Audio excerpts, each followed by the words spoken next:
Hey guys, it's Jen here from jennifermele.com, and I wanted to share another inspired tip for you guys today. So what I wanted to talk about is what to do when you find yourself judging yourself for past experiences. So in other words, when we feel like our past is coming up to haunt us, what can we do? Because, when we are feeling either judgment or shame about something we've done from our past, what we're really doing is we are judging a younger part of ourselves.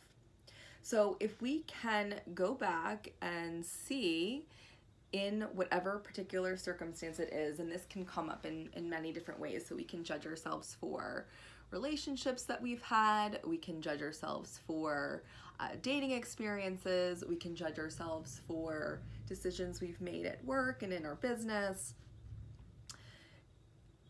we can judge ourselves for conversations that we've had with people, for things we've said. There's so many things we can go back and be hard on ourselves about, but we look at it as this was a younger part of ourselves. And sometimes this is a helpful tip.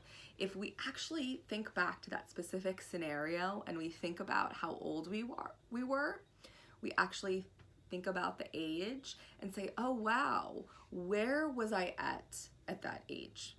Where was I at in my life? So just thinking about emotionally where you were at, thinking about, were you in a place where you were feeling really good or happy? Or were you in a place where you weren't feeling that great? Also depending on the age, where were you at developmentally? So oftentimes people will give themselves a hard time for things that happened when they were teenagers or in their 20s. Clients will talk about this.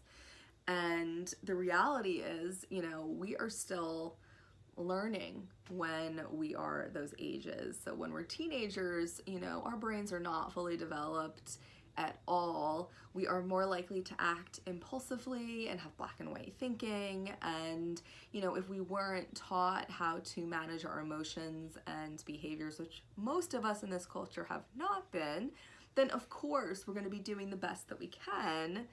And, as a child or a teenager, we're really, deserving of having the adults around us guide us. And unfortunately, we don't always have that.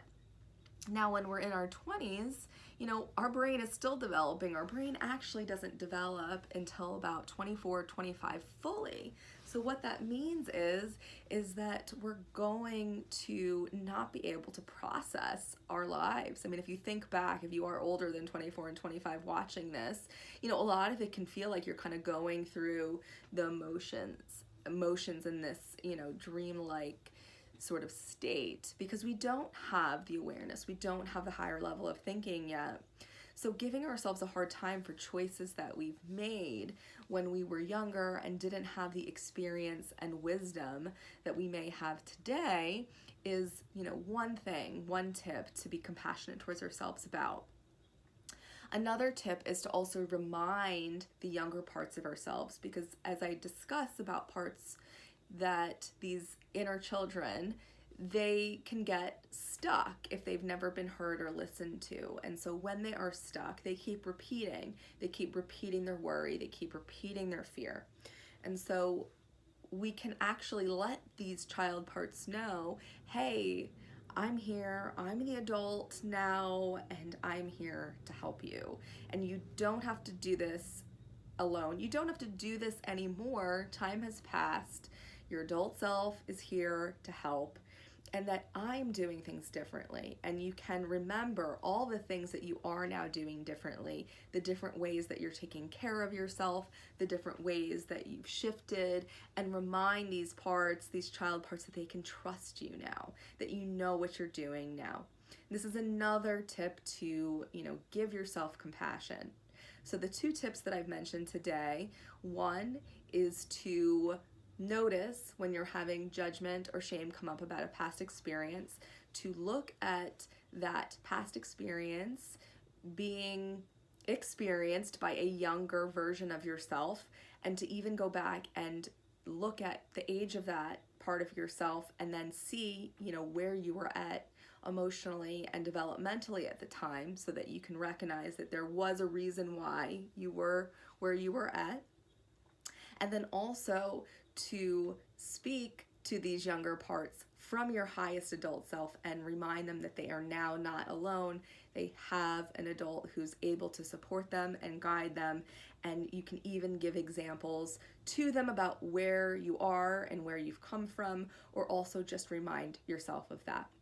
So I hope that this was helpful for you today, so that your past does not continue to keep haunting you.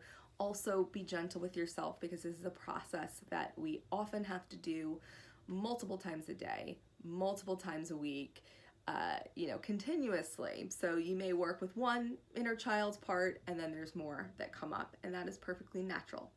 So thank you so much for joining me. If you liked this video or you feel that it could help somebody else, please share it and like it. And you can find me on social media at Jen Mele Art, and also at my website at jennifermele.com. I am an inspirational teacher, an e-course creator, and an abstract painter, which is my fun passion. And I really am glad that you've joined me today. I'll talk to you soon. Bye.